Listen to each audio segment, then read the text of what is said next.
Hello and welcome to jam cam YouTube channel. आप सभी students का एक बार फिर से स्वागत किया जाता है।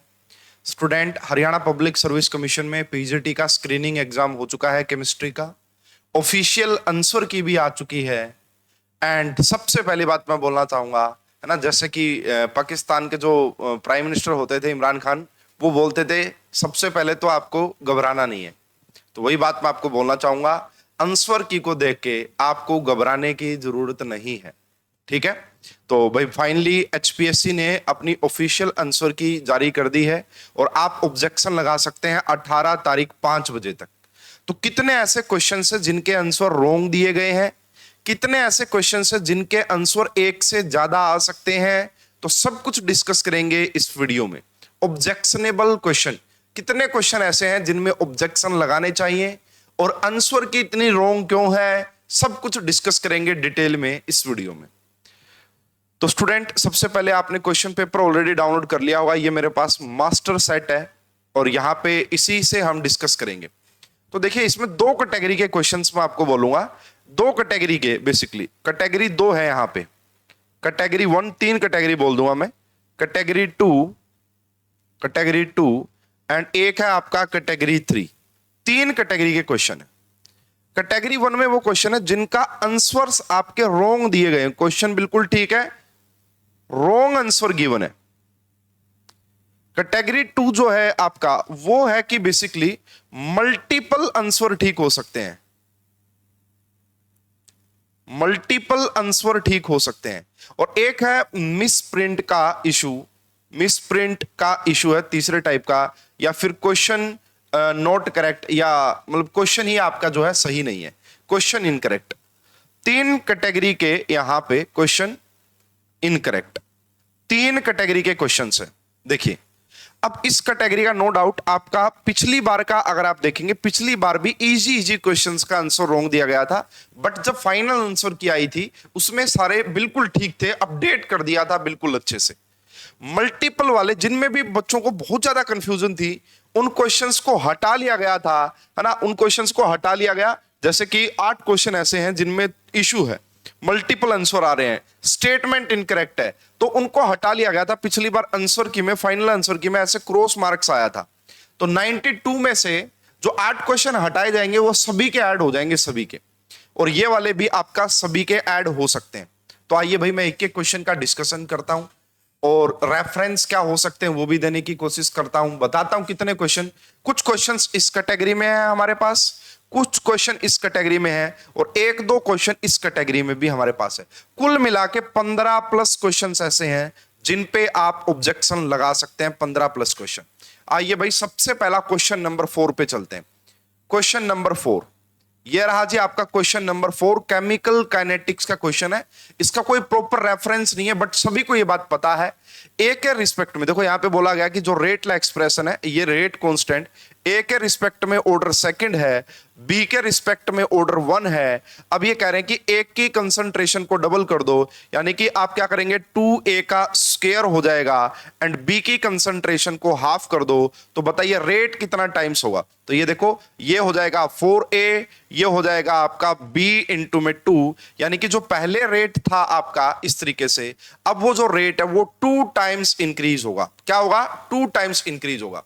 तो भाई देखिए, यहां पे मैं क्वेश्चन नंबर 4, क्वेश्चन नंबर 4 जिसका ऑफिशियल आंसर की में जो आंसर गिवन है वो ए गिवन है, ए गिवन है ए, लेकिन इसका जो करेक्ट आंसर आएगा वो सी आएगा भाई, करेक्ट आंसर आएगा सी। अगर आपके पास इसका कोई रेफरेंस नहीं है तो इसको मैं रखूंगा कैटेगरी 1 में। क्वेश्चन नंबर 4 है कैटेगरी 1, इसका करेक्ट आंसर एक ही आएगा और वो आएगा ऑप्शन नंबर सी। ये आप देखिएगा, जब फाइनल आंसर की आएगी तो आपको सी आंसर देखने को मिलेगा। This is category 1। तो आप ना जो आंसर काउंट करना वो सी ही काउंट करना है इसको। तो ये रहा भाई इसका। अब आप बोलेंगे जी कोई रेफरेंस है? रेफरेंस आप ऐसे ही लिख के भेज देना थोड़ा सा डिटेल में पेज पे, और वो अपलोड कर देना। इसका कोई प्रॉपर रेफरेंस मुझे एनसीईआरटी की बुक में तो नहीं मिला, ठीक है। आप लिख के भेज सकते हैं कि मुझे ऐसा लग रहा है। और भाई सारे क्वेश्चंस देखो, जो आप ऑब्जेक्शन लगाएंगे वो भी, इसके अलावा सारे क्वेश्चंस चेक होने चाहिए। मेरे अकॉर्डिंग सारे चेक होंगे। एग्जामिनर जिन क्वेश्चंस पे ऑब्जेक्शन लगेगा वो तो पक्के ही चेक करेंगे, जिन पे नहीं लगेगा उनको भी देख सकते हैं। और उनको अगर लगा कि, है ना, क्योंकि अब जो ये की जो है ना, ये अभी नहीं बनी है पेपर के बाद, जब पेपर बना था उसी टाइम पे की बनी थी, ठीक है।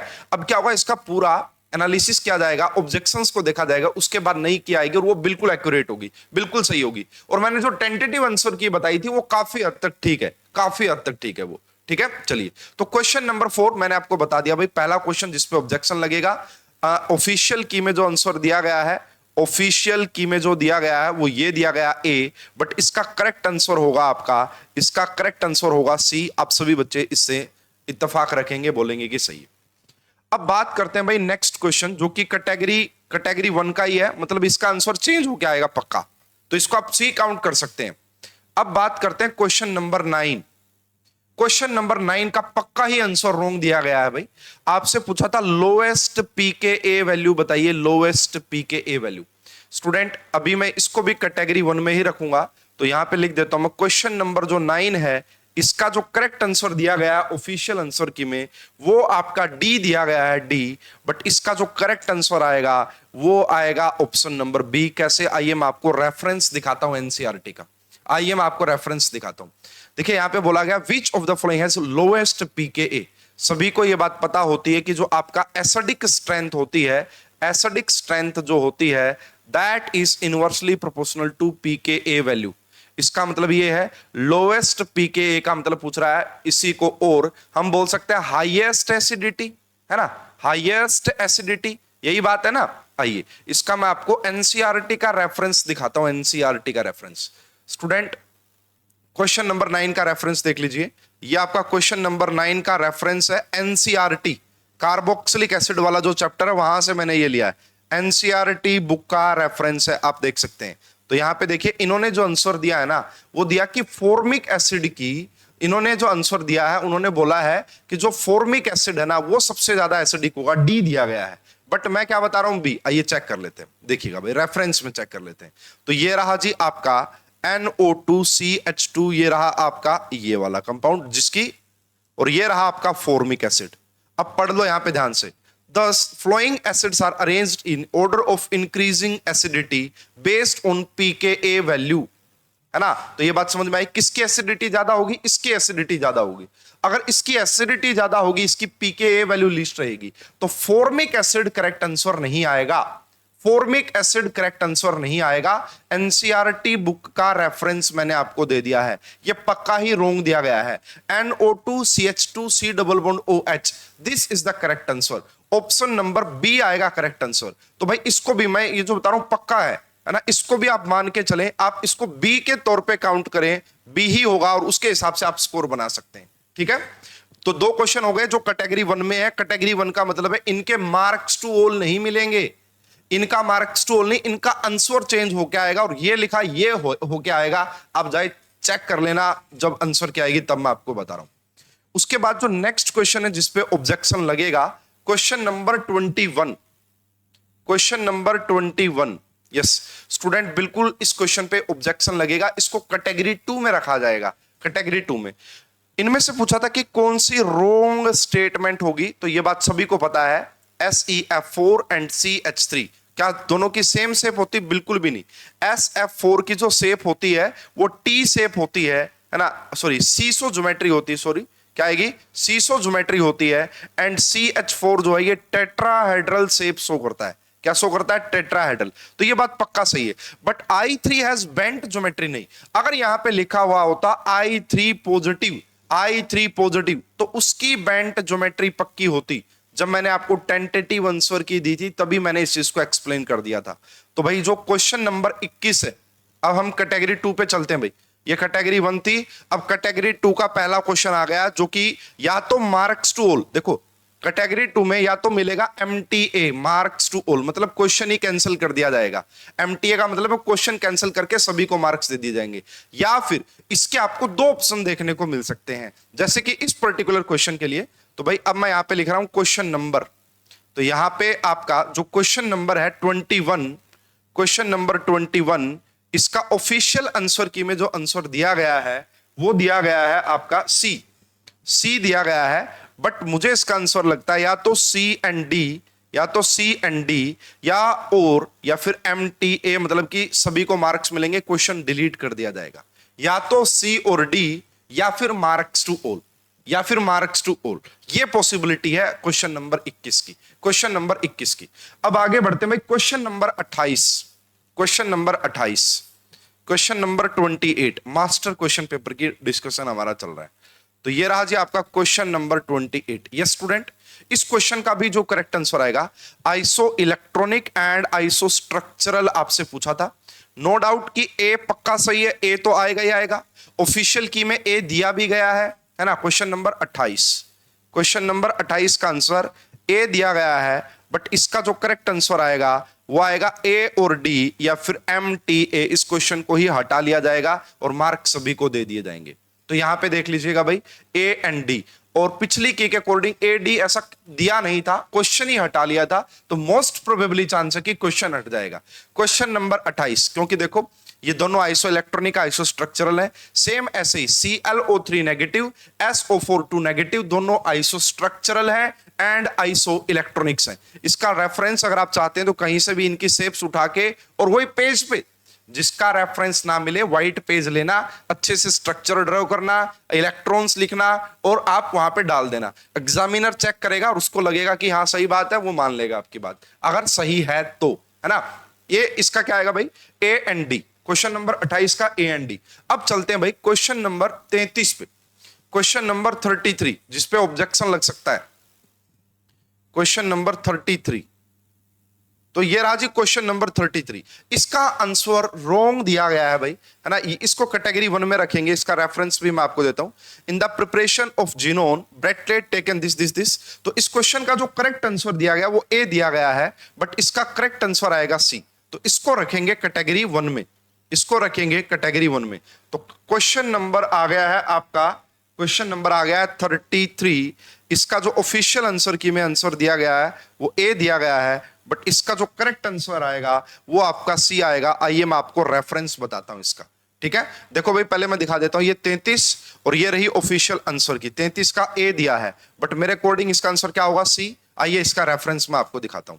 तो ये रहा जी रेफरेंस, ये एनसीईआरटी बुक में 12th क्लास की एनसीईआरटी बुक पी ब्लॉक, वहां पे ये बात लिखी हुई है। तो यहां पे मैं इसको हाईलाइट भी कर दूंगा, जहां से आप यहां से पढ़ सकते हैं भाई, आप यहां से इस बात को पढ़ सकते हैं।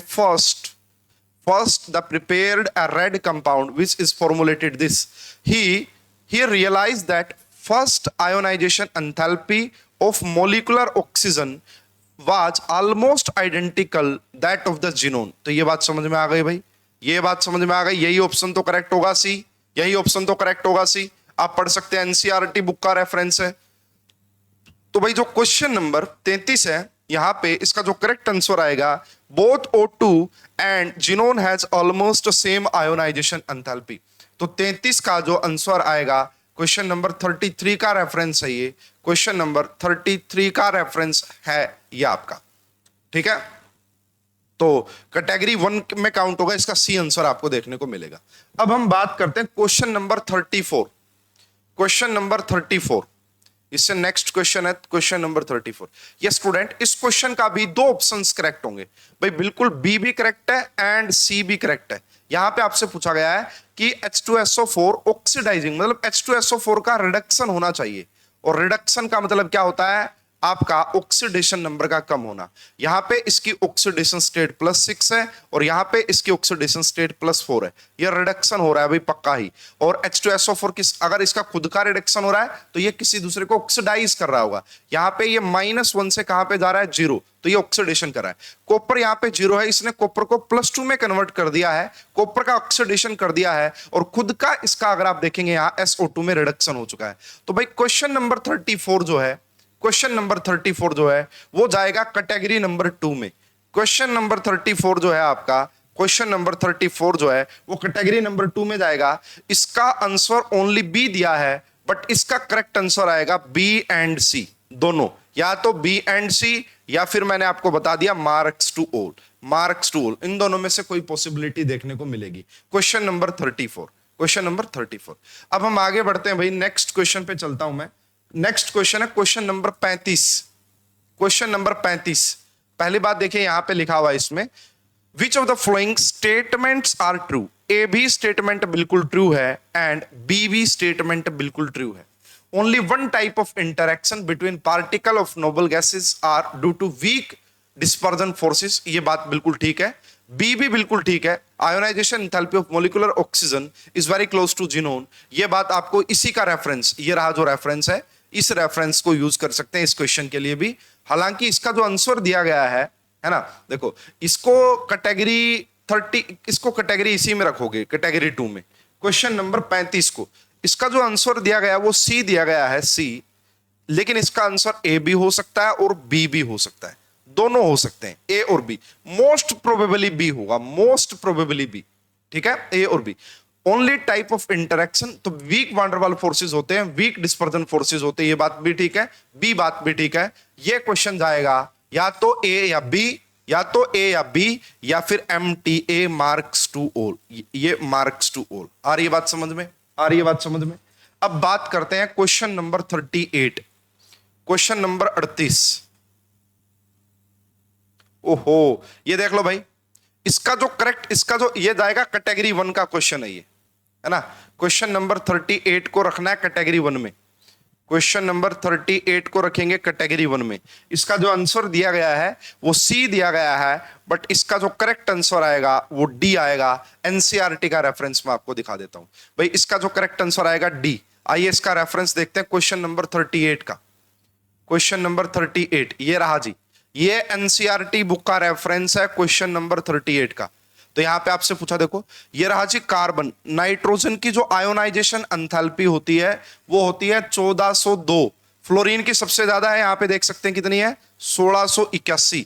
उसके बाद नाइट्रोजन का नंबर आएगा जिसकी है 1402, उसके बाद ऑक्सीजन का नंबर आएगा जिसकी है 1314, एंड उसके बाद सबसे कम होगी कार्बन की जो कि है 1086। ये आप रेफरेंस यूज कर सकते हैं। तो क्वेश्चन नंबर 38 का करेक्ट आंसर आएगा डी, क्वेश्चन नंबर 38 का करेक्ट आंसर आएगा डी। बट यहां पे ये कैटेगरी 1 का क्वेश्चन है, सी दिया हुआ है जो कि टोटली गलत है, एंड इसका D is the correct answer. क्या आएगा, D is the correct answer.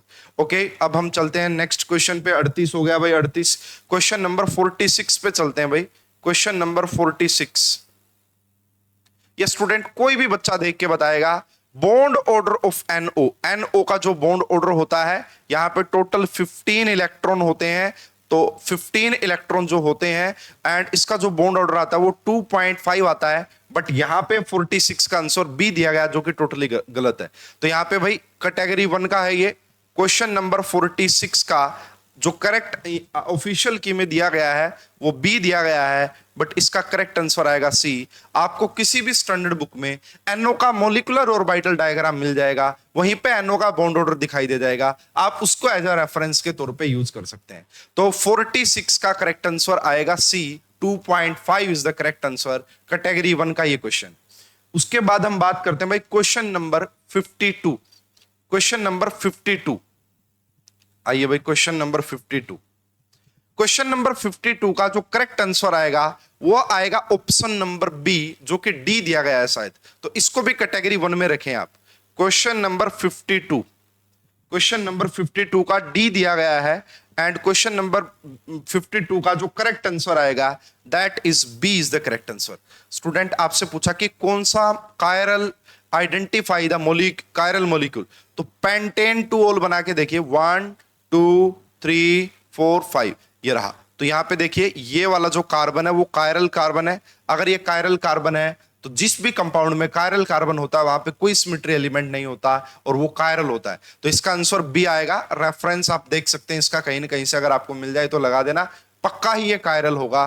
52 का जो करेक्ट आंसर वो डी की बजाय बी आएगा, ये चेंज होगा फाइनल आंसर की में, आप इसको देख सकते हैं।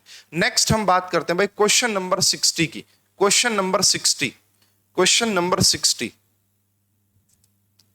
ये स्टूडेंट इसके ऊपर भी लेके काफी ऑब्जेक्शन है। Question number 60, which of the following organic compound is found when aniline react with acetaldehyde. तो स्टूडेंट इस क्वेश्चन का करेक्ट आंसर मैं इसको बोलूंगा कैटेगरी 2 का क्वेश्चन, इसको बोलूंगा कैटेगरी 2 का। तो क्वेश्चन नंबर 60, क्वेश्चन नंबर 60 का जो आंसर दिया गया है सी, बट मुझे इसका जो आंसर लगता है मैं आपको रेफरेंस भी दिखाता हूं, वो आएगा B and C, B and C और MTA, ना, बी एंड सी आएगा भाई। इसका कैसे आएगा, आइए मैं आपको रेफरेंस दिखाता हूं। आइए मैं आपको रेफरेंस दिखाता हूं क्वेश्चन नंबर 60 का। ठीक है, तो क्वेश्चन नंबर 60 का रेफरेंस ये रहा जी, एनसीईआरटी की बुक है ना, एनसीईआरटी की book. This is question number 60 reference, question number 60 reference. तो यहां पे ये लिखा हुआ है, दिस इज ये लाइक दैट है, तो ये एसीटोन कोई बात नहीं है, मतलब कार्बोनिल कंपाउंड है। कार्बोनिल कंपाउंड की रिएक्शन जब आप अमोनिया या अमोनिया डेरिवेटिव के साथ करवाते हैं तो क्या मिलता है। यहां पे लिखा हुआ है अगर जेड की जगह हाइड्रोजन है, ये रहा, तो अमोनिया और इससे क्या बनता, इमीन बनता, इमीन। अगर कोई भी अमाइन है, अमाइन है ना, जैसे कि यहां पे क्या लिखा हुआ भाई, C6NH, हालांकि वो NH2 होता है ना, एनिलीन जो होता है NH2, बाकी एक ही बात है ना, एक ही है। जेड की जगह अगर आप लगाओगे, जेड की जगह आपको थोड़ा सा अलग लगाना पड़ेगा। तो ये बात ये है यहां पे कहने का मतलब, अगर आपने यहां पे आर लगा दिया, कोई भी आर है ना, वो आर अराइल वाला भी हो सकता है, वो ये अमाइन भी हो सकता है। तो यहां से जो बनता है वो बनता है सब्स्टिट्यूटेड इमीन। क्या बनता है, सब्स्टिट्यूटेड इमीन। और उसी को हम क्या बोलते हैं भाई, सखीप्स बेस, ये बोला जाता है। एक ही बात है, इमीन और ये वाला एक ही बात है ना। तो देखो इस क्वेश्चन नंबर 60 की बात करें तो जिस बच्चे ने इमीन लगाया हुआ वो भी ठीक है, क्योंकि बनेगा क्या, सब्स्टिट्यूटेड इमीन बनेगा, सब्स्टिट्यूटेड इमीन बनेगा, और वही आपका क्या होता, बेस भी होता है ये। तो इसका जो करेक्ट आंसर आएगा ना, बी एंड सी। ये रेफरेंस यूज कर सकते हैं, एनसीईआरटी का रेफरेंस है, अमाइन चैप्टर का, एनसीईआरटी बुक का रेफरेंस है अमाइन चैप्टर का। तो ये जो सब्स्टिट्यूटेड इमीन लिखा हुआ है, यही एक ही बात होती है, तो इसको करेक्ट माना जाएगा भाई, दोनों को करेक्ट माना जाएगा, 60 का बी एंड सी। अगर है ना एचपीएससी को थोड़ा सा भी डाउट लगता है तो उसको वो हटा लेते हैं क्वेश्चन को, ताकि कोई ऑब्जेक्शन ना बने इस बात पे। तो भाई 60 का सी दिया हुआ, लेकिन बी एंड सी, या फिर ये क्वेश्चन ही आपका डिलीट हो जाएगा, क्वेश्चन ही डिलीट हो जाएगा। क्वेश्चन नंबर 62 पे चलते हैं भाई, क्वेश्चन नंबर 62 पे चलते हैं। तो क्वेश्चन नंबर 62, यस भाई, इसका जो करेक्ट आंसर आना है, इसका ये आपका, इसका जो आंसर दिया गया है 62 का, वो ए दिया गया है, जो कि टोटली इनकरेक्ट है। कोई भी बच्चा बताएगा सी आएगा भाई। तो 62 को रखेंगे कैटेगरी 1 में, 62 को रखेंगे, क्वेश्चन नंबर 62 का जो आंसर दिया गया है वो आपका ए दिया गया है, बट इसका करेक्ट आंसर आएगा सी। आप फाइनल आंसर की चेक कर लेना, और ये फाइनल जैसी ही है, मैं बता रहा हूं, ये फाइनल जैसी ही है। और इनके मार्क्स अगर आपने ए लगाया है तो काउंट मत करना, सी ही करेक्ट आएगा। कंफर्म है ये बात, कंफर्म बता रहा हूं मैं आपको ये बात, ठीक है। तो भाई जो आपका 62 है, इसका करेक्ट आंसर सी आएगा। आप रेफरेंस ढूंढ सकते हैं, इसका आपको मिल जाएगा इजीली। रेफरेंस ना मिले लिख के भेज देना, आपको कहानी क्लियर हो जाएगी, ठीक है। अब बात करते हैं भाई next question number 70 number question. Yes student, इस क्वेश्चन का भी जाएगा marks to all. Question number 70 जो है ये भी जाएगा कैटेगरी नंबर 2 का क्वेश्चन है।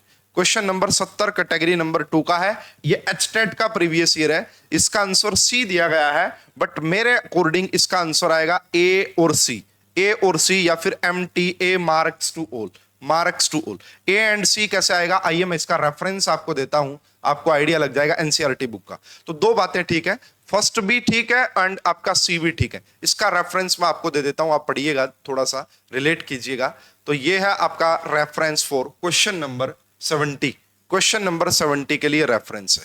पहली बात, यहां से पढ़ना स्टार्ट कीजिए, यहां से ये रहा, यहां से ये रहा, ये है इसका रेफरेंस क्वेश्चन नंबर 70 का। तो सी तो पक्का ठीक है। Emulsions can be broken into constituent liquids, देखिए यहां से, emulsions can be broken into constituent liquid by heating, freezing and centrifuging।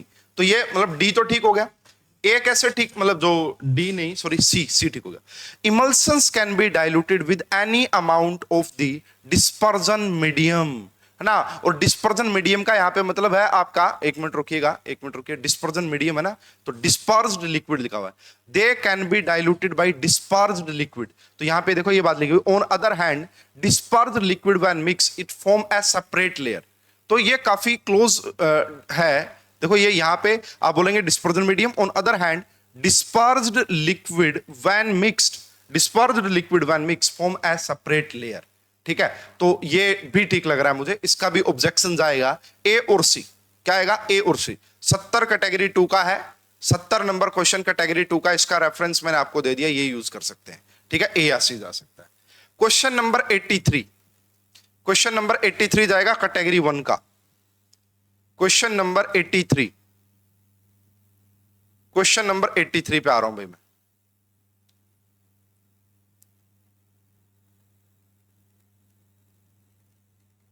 Yes, पहले मैं 82 की बात कर लेता हूं भाई। क्वेश्चन नंबर 82, क्वेश्चन नंबर 82 की अगर बात करते हैं, मेरे अकॉर्डिंग जो जाना चाहिए क्वेश्चन नंबर 82 वो कैटेगरी 2 में ही जाएगा, क्वेश्चन हटा लिया जाएगा।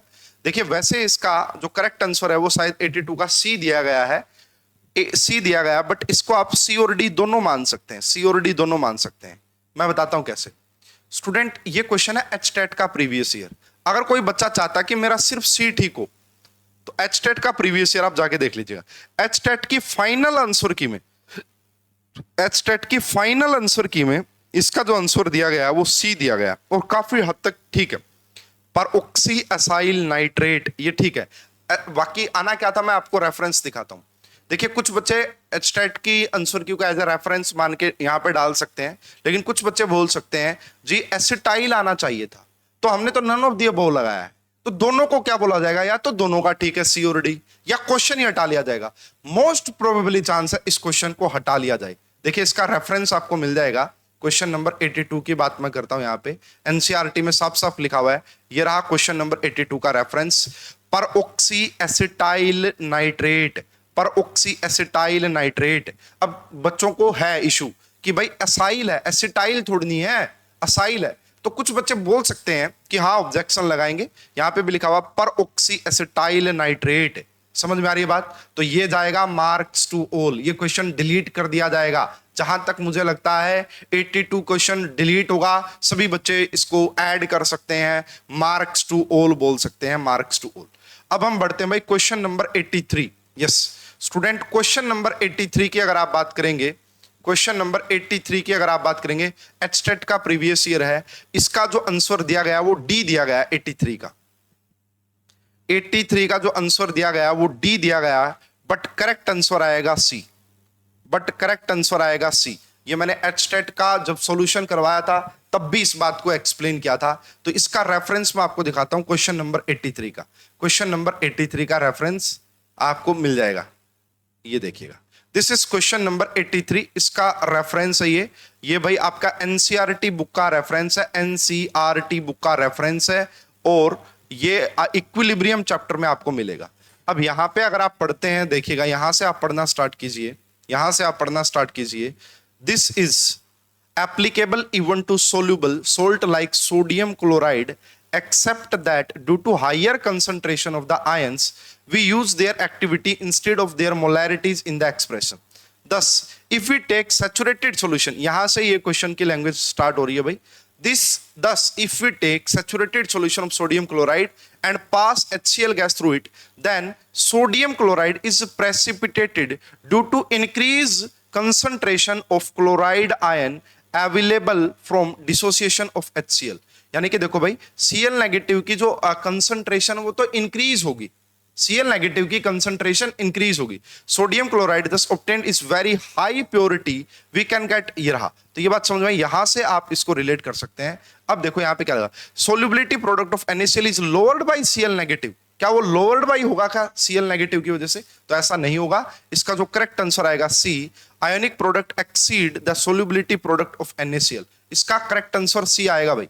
83 का करेक्ट आंसर जो आएगा, 83 का करेक्ट आंसर जो आएगा वो आपका सी आएगा। ठीक है, अब बात करते हैं क्वेश्चन नंबर 85। क्वेश्चन नंबर 85, ये क्वेश्चन जाएगा भाई MTA, क्योंकि क्वेश्चन इनकम्प्लीट है, क्वेश्चन इनकम्प्लीट। वैसे मैं आपको इसका एग्जैक्ट बता सकता हूं भाई, देखो मैंने जब मैं एग्जाम दे रहा था मैंने इसका करेक्ट आंसर यही लगाया था, मैंने यही लगाया था बी, और बी ही दिया हुआ है। लेकिन भाई मुझे पता था कि ये क्वेश्चन कहां का है, एचटेट का है, और कैसे आना मुझे पता था पक्का कि बी है, और मैं बी ही फिल करके आया था। लेकिन यहां पे सब बच्चे इस बात को नहीं मान सकते, तो ये क्वेश्चन इनकम्प्लीट है, ये क्वेश्चन जाएगा डिलीट में, मार्क्स टू ऑल, ये जाएगा मार्क्स टू ऑल। तो आप इसको कैटेगरी 3 का बोल सकते हैं भाई, इसको आप कैटेगरी 3 का बोल सकते हैं। तो जो क्वेश्चन नंबर 85 है वो आपका जाएगा मार्क्स टू ऑल, पक्का ही मार्क्स टू ऑल। ओके, अब देखो भाई इसके अलावा मैंने आपको बताया यहां पे कितने कितने क्वेश्चन हो गए ये जो चेंज होगा, 1 2 3 4 5 6 7 8, 8 क्वेश्चन ऐसे हैं जो कैटेगरी ए के हैं और उनका आपको क्या देखने को मिलेगा भाई, 8 क्वेश्चन कैटेगरी ए के हैं और उनका आपको ये देखने को मिलेगा कि आंसर चेंज होगा। इनको आप मार्क्स टूल की कैटेगरी में मत डालिएगा। उसके बाद यहां पे बात करते हैं कैटेगरी 2, 1 2 3 4 5 6 7, 7 क्वेश्चन आप इस कैटेगरी में रख सकते हैं। 8 और 7 कितने हो गए भाई, 15, और एक क्वेश्चन 85 नंबर, क्वेश्चन नंबर 85 रहा। इसके अलावा भी मैं बात करता हूं भाई, इसके अलावा भी मैं बात करता हूं, ये पक्का ही आपका एक क्वेश्चन यहां पे आ गया। इसके अलावा मुझे 3 क्वेश्चन में और इशू है, 3 क्वेश्चन और हैं जिनमें इशू है। आइए मैं उन तीनों की भी बात कर लेता हूं, लेकिन उनमें मैं कंफर्म नहीं हूं भाई, मुझे कोई रेफरेंस मिल नहीं रहा है, उनमें मैं कंफर्म नहीं हूं। 3 क्वेश्चन ऐसे भाई जिनमें मैं कंफर्म नहीं हूं।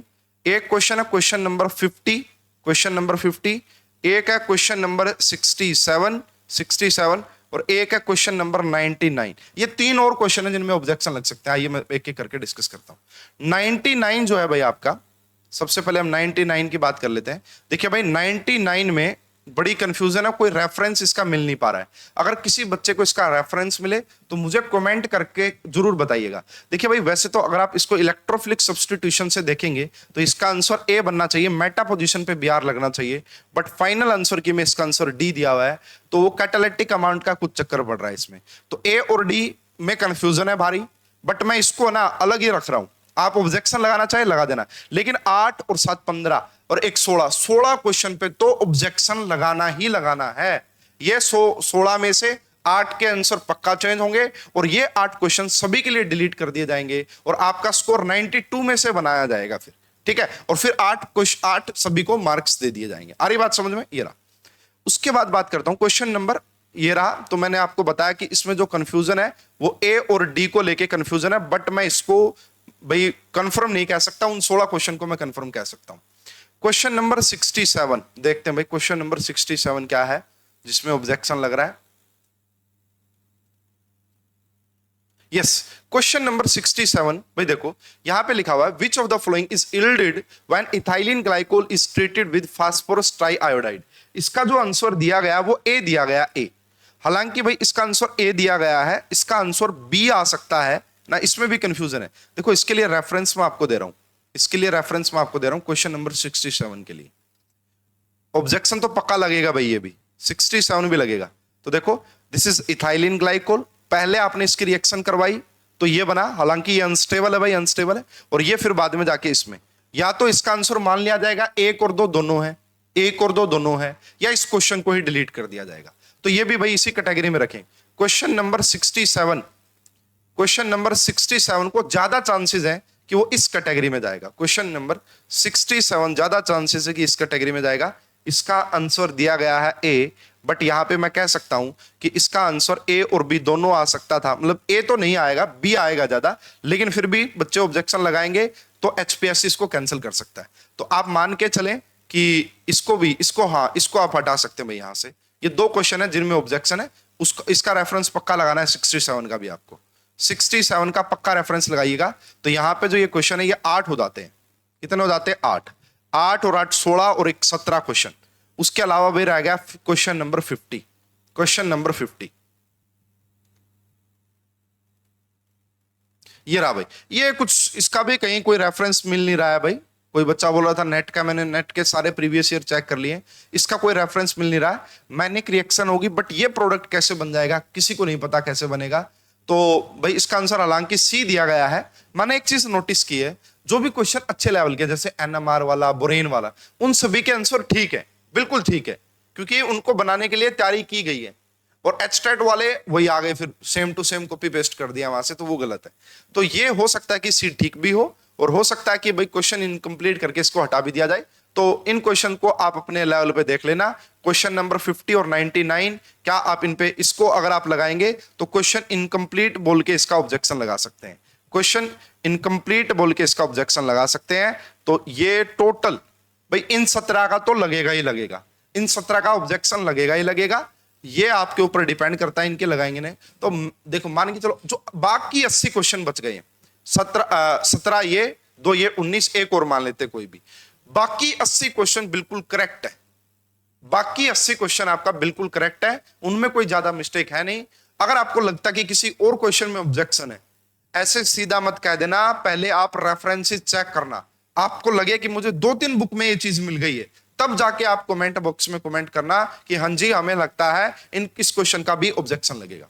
ये 17 क्वेश्चन मैंने आपको बता दिए हैं जिनमें ऑब्जेक्शन लगेगा, आप लगा सकते हैं। अब कुछ बच्चे ऐसा बोल रहे हैं क्या जिनके ऑब्जेक्शन लगेंगे, जो स्टूडेंट ऑब्जेक्शन लगाएंगे, क्या उन्हीं को मार्क्स? नहीं, ऐसा नहीं है। अगर मान लीजिए 10 स्टूडेंट भी लगा रहे हैं तो पूरी आंसर की चेक होगी, पूरी आंसर की नहीं बनेगी, पूरी आंसर की नहीं बनने के बाद ही आपकी ओएमआर कॉपी चेक होगी। लेकिन अब इसमें देखो, बच्चे सोचेंगे वो वाला बच्चा लगाएगा ऑब्जेक्शन, मैं एज अ टीचर मैं सोचूंगा कि बच्चे ही लगा देंगे ऑब्जेक्शन। तो उस चक्कर में देखो, अगर सभी ने ऐसा सोच लिया कि वो लगाएगा वो और किसी ने भी नहीं लगाया, तो फिर आंसर की चेक नहीं होगी, गड़बड़ हो जाएगी। तो भाई ऑब्जेक्शन जरूर लगाएं, है ना। और शायद फीस रिफंड भी हो जाती है, कंफर्म तो नहीं हूं मैं इस बात को, है ना। शायद फीस रिफंड हो जाती है, लेकिन मैं कंफर्म नहीं हूं। भाई आप पहले कंफर्म कर लेना एचपीएससी से, क्या फीस रिफंड होती है या नहीं होती है, अगर हमारे ऑब्जेक्शन सही माने जाते हैं तो। ये ऑब्जेक्शन सारे लगभग सही की तरफ जा रहे हैं। पिछली आंसर की चेक कर लेना, वहां पे क्रॉस लगा हुआ काफी क्वेश्चन पे, कुछ क्वेश्चन बोल्ड करके दिखाए गए हैं। बोल्ड का मतलब है कि उनके आंसर चेंज किए गए हैं, पहले वो गलत थे उनको ठीक कर दिया गया है। आ रही है मेरी बात समझ में? आ रही है मेरी बात समझ में? तो भाई देखो, ऑब्जेक्शन लगा देना, ऐसा ना हो कि कोई भी ना लगा पाए। ऑब्जेक्शन लगाने बड़े जरूरी हैं। फीस रिफंड का आप कंफर्म कर लेना अपने आप से। ये 17 क्वेश्चन ऐसे हैं जिनके ऊपर ऑब्जेक्शन लगेगा ही लगेगा। 2 क्वेश्चन ऐसे हैं जिनके ऊपर आप लगा भी सकते हैं, नहीं भी लगा सकते।